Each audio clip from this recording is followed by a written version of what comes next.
দর্শক, আজকে আপনাদের দেখাবো আমাদের বাড়ির বিড়ালের। আমাদের বাড়ির এই যে একটা বিড়াল দেখতে পাচ্ছেন বসে আছে। তো সে এখন মা হয়েছে, তার বাচ্চা রয়েছে। তো সে অনেক দিন বাড়ি আছে, আমাদের বাড়িতে অনেক দিন ধরে আছে সে, প্রায় 5 বছর। তো তার বাচ্চারা আসবে, দেখবেন দর্শক। তারা 3টে বাচ্চা রয়েছে এখানে, দুটো একটু ব্রাউনিশ আর ব্ল্যাকের মিশ্রণ, আর একটা সাদা আর ব্ল্যাকের মিশ্রণ। তো আপনারা দেখতে পাবেন দর্শক। দাঁড়ান, আমি আপনাকে দেখানোর চেষ্টা করতেছি। ওই দেখেন যে দুটো, ওই যে দুটো দেখেন বসে আছে দূরে, পিটপিট করে তাকাচ্ছে। তারা এইদিকে পিটপিট করে তাকাচ্ছে তারা। আবার মা তাদেরকে ডাকতেছে আসার জন্য, দেখতে পাবেন দর্শক। ওই দুটো তাকাচ্ছে তারা দূর থেকে। তারপরে দেখবেন আর একটা আছে, দাঁড়ান, সে এখন বেরোয়নি।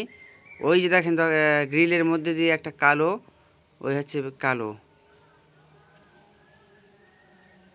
দাঁড়ান দর্শক, দেখবেন তারা কেমন আসে।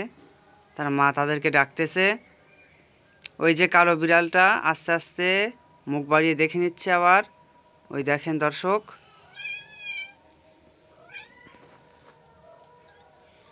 ওই দেখেন মা তাদেরকে গা ছেড়ে দিচ্ছে। ভালোবাসার একটা অন্তিম মুহূর্ত, সন্তানের প্রতি যে মায়ের স্নেহ, সেটা আমরা প্রাণীদের মধ্যেও দেখতে পাই। ওই দেখেন দর্শক, কিভাবে তার মা বাচ্চাটার গা ছেড়ে দিচ্ছে। আর একটা বাচ্চা দেখেন ওই যে দূরে, সে ওখানে করছে। এই যে দেখেন দর্শক, সেই কালো বাচ্চাটা এসে গিয়েছে, ব্ল্যাক, একদম ব্ল্যাক, ঠিক আছে, কালো বাঘ, কালো বাঘ বলতে পারি আমরা তাকে, ঠিক আছে। ওই দেখেন দর্শক, আবার একটা বাচ্চা গা ছেড়ে দিচ্ছে তার মা। তার মা খুবই শান্ত, গায়ে হাত দিলে কিছু বলে না, ধরলেও কিছু বলে না। কিন্তু বাচ্চাগুলো খুবই চালাক, একটুক্ষণ হলেই হুশ করে দূরে চলে যায়। তো ওর মা বাচ্চাদেরকে তুলেছে আমাদের এই ছাদের ওপরে। এখানে বিজলি রয়েছে, খড়, তো তার মধ্যে এখন ঠান্ডায় আরামেও আছে, তার মধ্যে তুলেছে দর্শক। আবার তার মা তাদেরকে সময় সময় দুধ খাইয়ে যায়। তো এই মা বিড়াল এ আবার দুধ খায়। আমাদের বাড়ি গরু আছে, তো সেই গরুর দুধ আবার ভাত দিয়ে মাখিয়ে দিলে এই মা খায়, খেয়ে এসে আবার বাচ্চাদের দুধ খাইয়ে যায় ও নিজে। তারপরে আমি যদি ভাত না দিই, তাহলে ওই বিড়াল আবার ওর মাথা দিয়ে আমার পায়ে আঘাত করে, মানে আদর করে তাকে খেতে দিয়ে বলছে। তো দেখেন দর্শক, সে বিড়ালের বাচ্চারা চলে গিয়েছে। আমি আপনাদেরকে দেখানোর চেষ্টা করতেছি যে মানে কিভাবে সে কোন জায়গাটায় থাকে তারা।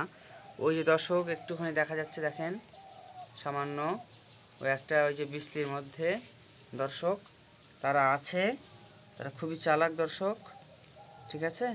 ওই দেখেন একটা, ওই দেখেন আর একটা ভেতরে কেমনভাবে মারামারি করতেছে। তো দর্শক, আমি আপনাদেরকে দেখানোর চেষ্টা করলাম। আর এই দেখেন এখানে কেমনভাবে বসে আছে। এই যে দেখেন দর্শক, এই বিড়াল এ কিছু বলে না, এই যখন গায়েও হাত দেয় তাও কিছু বলে না দর্শক। এ খুবই সুন্দর, এ কিছু বলে না, এ খুবই বলে না, এ কিছু বলে না। মা বিড়াল কিছু বলে না, আমাদের কিছু বলে না দর্শক। তো দাঁড়ান, আমরা একটু অপেক্ষা করি, দেখি কখন বিড়ালটা আসে।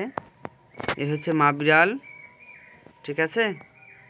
কিন্তু সমস্যা হলো এ ঠিকভাবে অনেক সময় রাখতে পারে না, তখন আবার বাচ্চাগুলো ঠিকভাবে থাকতে পারে না, মানে কখনো হয়তো অন্য কোনো বড় প্রাণী এসে এদেরকে খেয়ে ফেলে, ঠিক আছে, এরকমটা হয় দর্শক। তো আমি একটুখানি ভেতরে দেখানোর চেষ্টা করতেছি আপনাদেরকে দর্শক, যে তারা মধ্যে কোথায় আছে।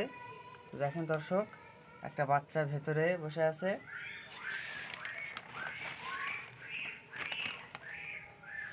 এই দর্শক, আরেকটা দেখেন মুখ দিয়ে, তো দরজার মধ্যে দিয়ে কিভাবে আসছে, ওই দেখেন দর্শক। তো এই হচ্ছে বিষয়। তো ওই দেখেন কিভাবে দেখতেছে দরজার তলা দিয়ে, কত লুকোচুরি ভাবে নিজেদেরকে আড়াল করছে তারা। আসলে বিড়াল আমরা খুবই ভালোবাসি। ওই দেখেন দর্শক, কিভাবে আবার বৃষ্টির ওপর দিয়ে সে ওঠার চেষ্টা করতেছে।